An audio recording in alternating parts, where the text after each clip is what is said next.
In 1958, William Higginbotham made the first video game called Tennis for Two. All you did was press a button that would send a ball back to your opponent's side and turn a dial that would change the direction in which you sent the ball. Unknowingly, he sparked probably one of the biggest industries ever made. Video games is one of the biggest and fastest changing industries of all time. It went from a few pixels on a screen to a top-down pixelated adventure to a first-person chaotic high-definition shooter in the blink of an eye. Last year alone, Steam reportedly released 14,000 games. To put that into perspective, 700 movies were made last year, meaning that there were 20 times as many video games as there were movies last year. And despite having this surplus of games ready to play at any given moment, all you hear all the time from people online is that video games are boring now. Gen Z is the first generation to have been born into video games. Millennials had video games and stuff, but it just wasn't the same. As a millennial, if you wanted a game when you were younger, you have to ask your dad, "Can you please buy me this game, Dad?" Beg him a little bit, maybe suck his toes. You guys have to get in the car, go to your local GameStop, which always had a crackhead out front tweaking out, and hope they had the game.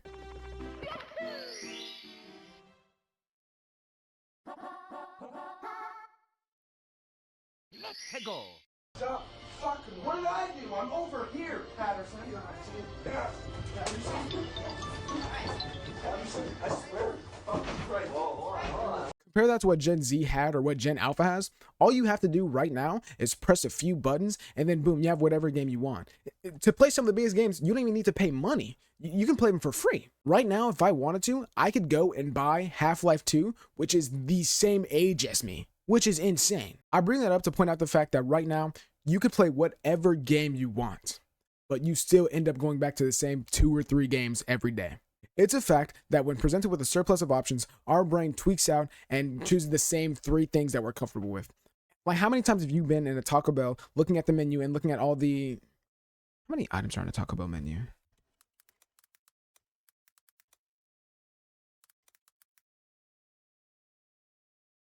Holy shit, 77? Despite having over 70 options on the menu, you choose the same 2 or 3 things every time. If you wanted a new game and opened up Steam, you're immediately presented with 4 different games, 32 different colors, 17 different sales. It's all way too overwhelming.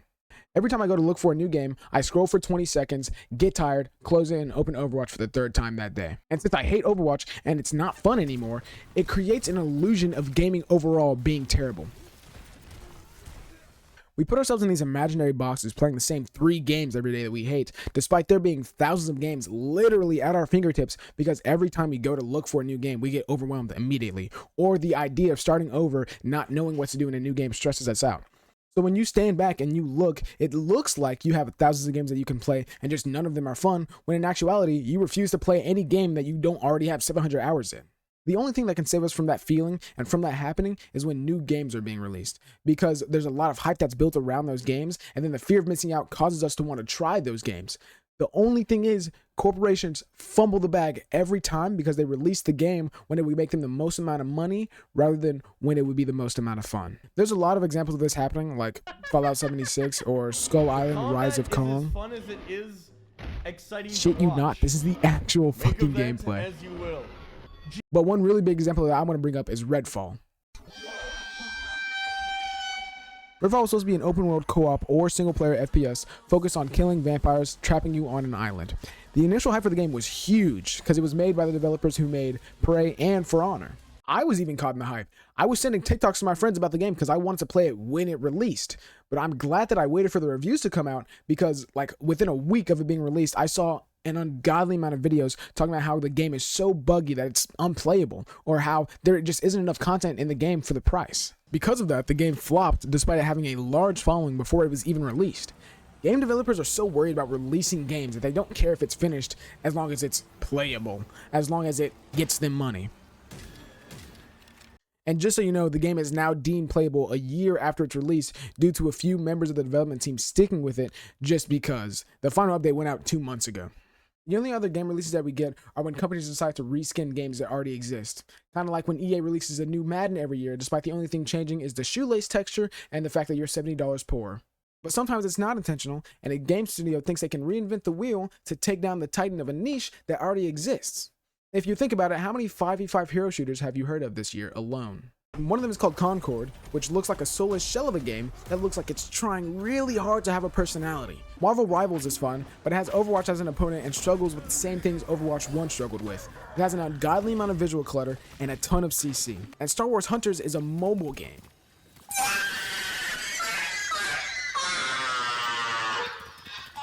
We've come so far in video games that it kind of feels like there's not much left to go. It feels like everything has already been done. Marvel Rivals on its first announcement was compared to Overwatch. Every Battle Royale is compared to Fortnite. Even really good games like God of War 2 or Spider-Man 2, despite them being amazing, some of the few criticisms that they get are that they are too close to the original. When we were younger, new games felt new.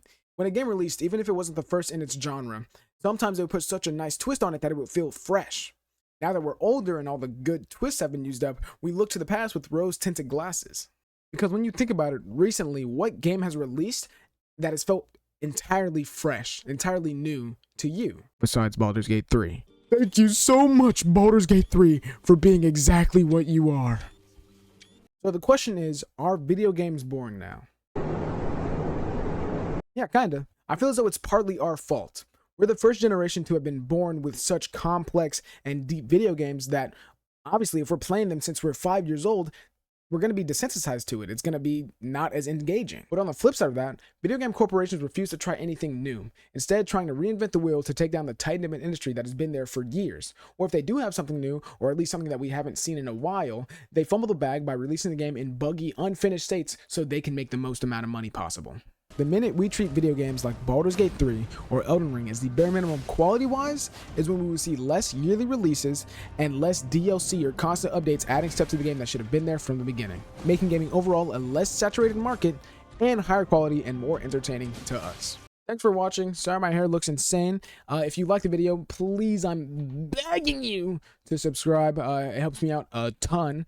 Yeah, and let me know what you think. And let me know if I'm wrong, even though it's kind of not something I do. I'm not going to say I'm right all the time, but I'm right like a lot of the time. But yeah, that's it. Thank you. I love you. Bye. Mwah. And now, folks, it's time to say goodnight. We sincerely appreciate your patronage and hope we've succeeded in bringing you an enjoyable evening of entertainment. Please drive home carefully and come back again soon. Good night.